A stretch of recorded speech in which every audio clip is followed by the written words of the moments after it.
Basta kaibigan ng ikakasal, go na go itong si Joshua Garcia at Daniel Padilla na pinagkatuwaan ng mga netizens. Viral na viral ang ginawa nila para kay Sandro Marudo at Rhea Atayde. Ito pala sumuporta si Joshua Garcia, talagang todo bigay, kaya naman lalo siyang nagustuhan ng mga netizens.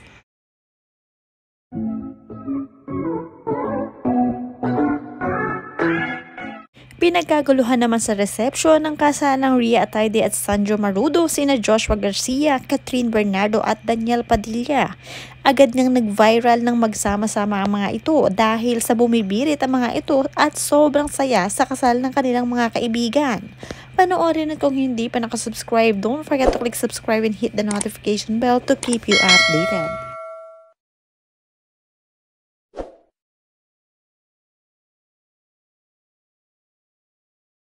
Nakipagsayawan nga ang groom na si Sandro Marudo sa kanyang mga kaibigan. Todo bigay ang mga ito dahil suportado ang groom. At syempre tuwan-tuwa rito si Rhea Atayde nang makita ang kanyang asawa na nagsasayaw.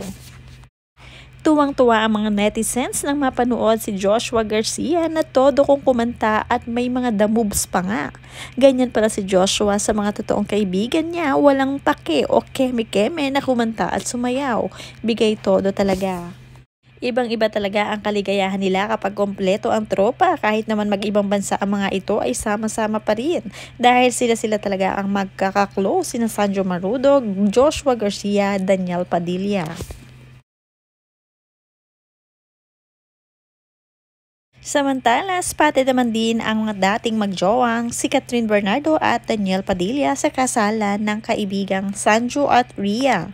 Walang personalan dahil pareho naman silang imbitado at mga profesional. Alam kung saan lulugar ang mga ito. Medyo nakita nga ng mga netizens na umiwas na rin si Catherine Bernardo sa kanyang dating jowa na si Daniel Padilla at marami rin ang nagkomento rito. Reaksyon nga ng mga netizens nang makita si Catherine at Daniel Padilla sa iisang event.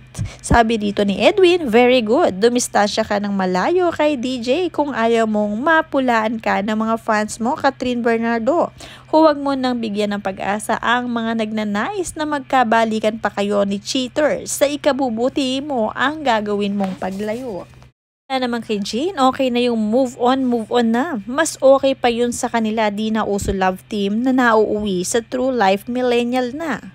Talagang napaka-desenting babae si Kat, lalo tuloy ko siyang minahal. Distansya na Kat, good moves, we love you so much Kat. Wise decision Kat, for your own peace. Tama lang ang ginawa ni Kat, love you Kat, naka-move on na. Marami nga ang natuwa sa ginawang paglayuan ni Catherine Bernardo kay DJ. Dahil talaga namang dumidistansya na siya sa lalaki. Nung mga panahong sila nga ni DJ ay hindi rin magawa ni Catherine Bernardo ang mga gusto niyang gawin. Ngayon ay free na siya na gumalaw.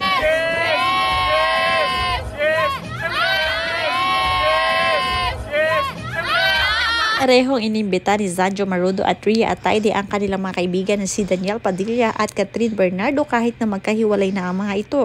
Dahil alam nila na hindi naman gagawa ng gulo ang mga ito at mga professional talaga silang mga artista. Masayang-masaya si Nanay Sylvia Sanchez sa naging kasalan ni Rhea Atayde at Sandro Marudo kahit na medyo naging mabilisan nito. Pumayag na rin siya dahil hindi naman nasukob ang kasal ni Rhea at ng kanyang kapatid na si Arjo Atayde. Hindi maselan ang pamilya ni Sylvia Sanchez kaya naman kahit hindi masyado magarbo ang naging kasalan ni Rhea ay ayos lamang. Ang mahalaga sa kanya ay makasal ang kanyang anak sa mahal nito. Ito nga daw ang pinaka-best day ever ni Rhea Atayde at syempre best birthday forever. Ang makasal sa kanya pinakamamahal na si Sandro Marudo. Pinagkakaguluhan din sa comment section ang kanilang IG official post ng mga artista. Sunod-sunod na naging pagbati ng mga artista mula kay Private Benjamin o kilala bilang Vice Ganda. Congratulations Z and Rhea! At sinundan pa ito ng ilang komento, kinasal na rin si Crush Sandro. Mula naman kay MDC Maria, Mima, yung ultimate crush mo, kinasal na. Mula naman kay Love You Che, Meme Vice, kinasal na ang pinaka-ultimate crush mo. I know, isa ka sa super happy para sa kanya. At mula naman kay Uno Emilio o kilala bilang Jake Ejercito, happy birthday to your wife and congrats you too. Sinundan dito ng mga komento ng mga fans, I'm your #1 fan, sana makall din akong wife mo. Mula naman kay Uno Emil, joke lang ha, love you. Mula naman sa kapatid ni Rhea Atayde na si Jella Atayde, welcome to the family kuya. Uy, wife, congrats Mr. and Mrs. Marudo mula kay Angelica Panganiban. At mula naman kay Jane Onesa, Kuyutis, so happy for both of you. Marami rin pala ang nagkaka-crush kay Zanjo Marudo na kapwa artista niya at isa na nga dito si Vice Ganda. At marami pang iba.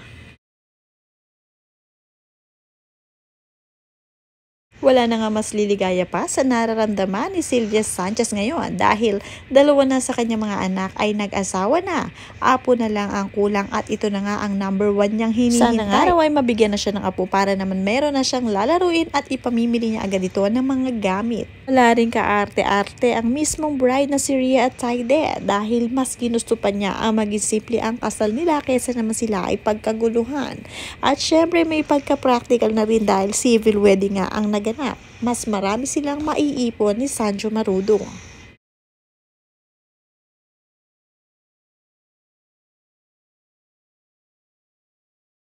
Maraming kapwa artista ni Sanjo at Rhea ang nagmamahal sa kanila. Isa na rin dito si Bianca at hindi pinalagpas ang pagbati sa bagong kasal. Congratulations Mr. and Mrs. Marudo, happy birthday Rhea. Mula naman kay Zinab Harake na isang sikat na YouTuber, congratulations. At kay Nikki Valdez, congratulations and best wishes. Mula naman kay Gloria Diaz, wow, so happy for you both. At kay Kay Abad, congrats Z and Rhea.